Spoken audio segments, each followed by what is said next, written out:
السلام عليكم، مرحبا بكم في قناتكم ورد وزعفران مع فاطمه. فيديو جديد تحت طلب ديال العديد من المتتبعين اللي كيخليو لي دائما في التعاليق انهم بغاو وصفات او اقتراحات ديال الاسبوع كامل.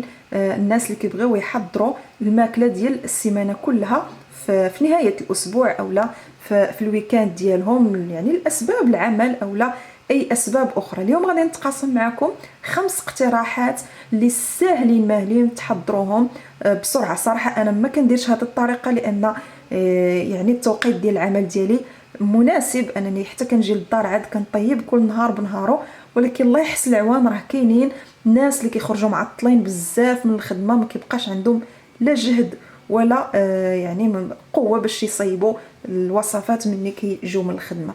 فغادي نبداو بسم الله. هنايا الاقتراح الاول، هنا غادي نصايبوا واحد الروز اللي كيمشي مع بزاف ديال الوصفات. هذا الروز هذا كان يعني كنحتاجوا ليه واحد 3 ديال الحبات ديال الفلفله، كنقطعوهم مربعات رقيقه وكنشحروهم في الزيت حتى كيتشحروا مزيان كيطيبوا.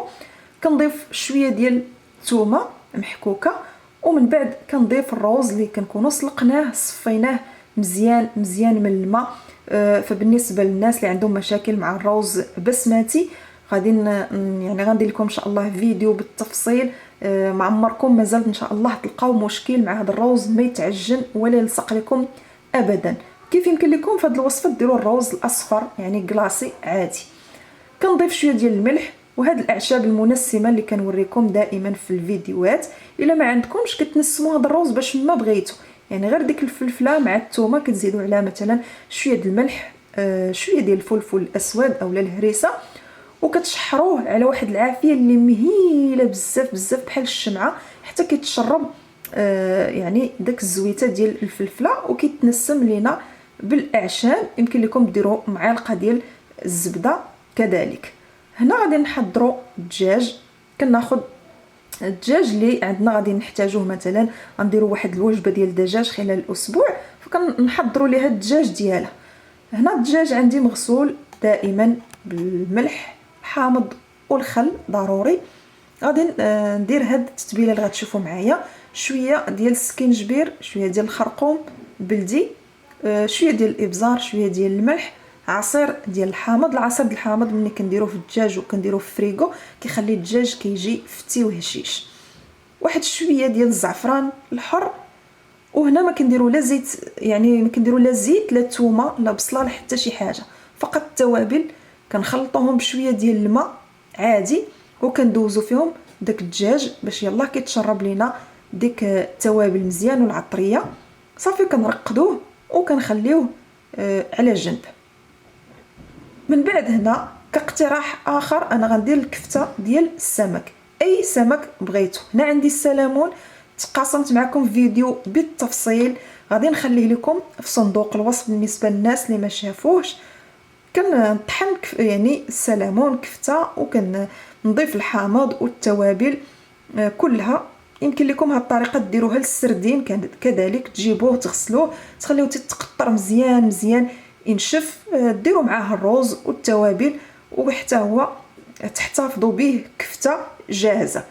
وفي نفس الوقت غادي نحضر كذلك الصلصه ديال هذا السمك هذا، فحتى هي معاه في دقه واحده.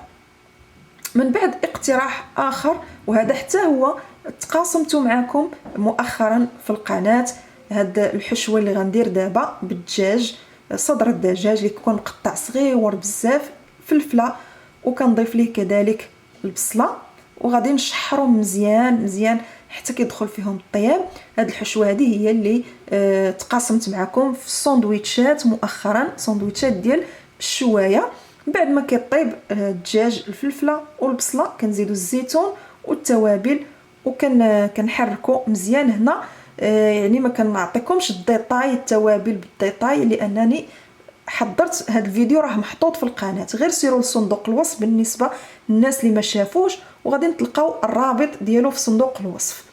صافي كنشحر هذا الشيء مزيان حتى كتدخل فيه ديك التوابل يعني كتدخل التوابل في الدجاج.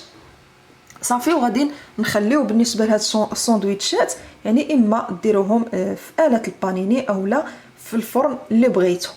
وضروري يعني من الخضر انكم خصكم ضروري يعني تدخلوا الخضر في الوجبات ديالكم. هنا هاد الخضره هذه اللي غادي نقطع انا غادي ندير بها الشوربه كاقتراح لوجبه عشاء. فعندي في القناه يعني العديد من الشوربات اللي تقاسمت معاكم، يمكن لكم فقط ديروا شوربه ورد وزعفران وغادي يطلعوا لكم الشوربات اللي حطيت في القناه. هاد الخضر انا غادي نقطعها وغادي نديرها شوربه مع السمك، يمكن ديروها مع السمك اولا دجاج اولا اللي بغيتو. المهم كتبقى اقتراح ديال الشوربات وكتكونوا مهنين يعني من العشاء. وكيكونوا هادو هما الاقتراحات ديالنا، كتاخذوا واحد ساعتين في الاسبوع كتكونوا يلاه مقدين يعني يلاه جبتوا اللحوم ديالكم والخضر ديالكم، كتاخذوا واحد الوقيت وكتحضروا الوصفات. كيف شفتوا معايا هنا الكفته ديال السمك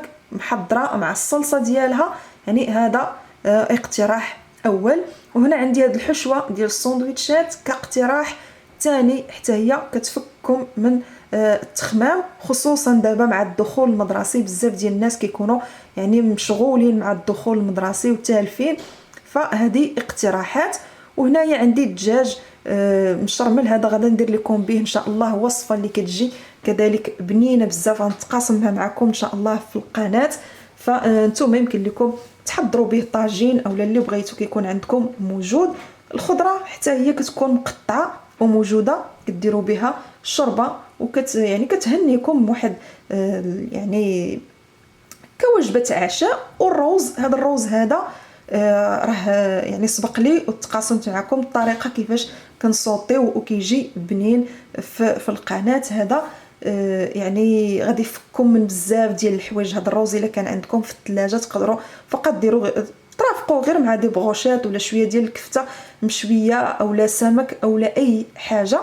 فبالنسبه لهاد الوصفات كلهم كنحتفظوا بهم في المجمد ما عدا الروز فقط كنديروه في واحد البواطه ديال الزاج كنسدوها مزيان وكيبقى غير في الثلاجه عادي، يقدر يبقى لكم من 3 ايام حتى ل 4 ايام ما كتوقع ليه حتى شي حاجه. والوصفات الاخرين راه كتحتفظوا بهم في المجمد. فانا سبق ليا تقاسمت معكم او حطيت فيديو في القناه فيه حتى هو 5 وصفات ديال الاسبوع، وكان لقى واحد النجاح كبير كبير بزاف بواحد الطريقه يعني وصفات بطريقه جد ذكيه. فالناس اللي ما شافوش غنخلي لكم الرابط ديالو حتى هو في صندوق الوصف، وحتى هو خذوا منه. الفيديو ديال اليوم تسالى هنا. كنشكركم بزاف على التعاليق الجميله ديالكم. الى اللقاء ان شاء الله في فيديو قادم. مع السلامه.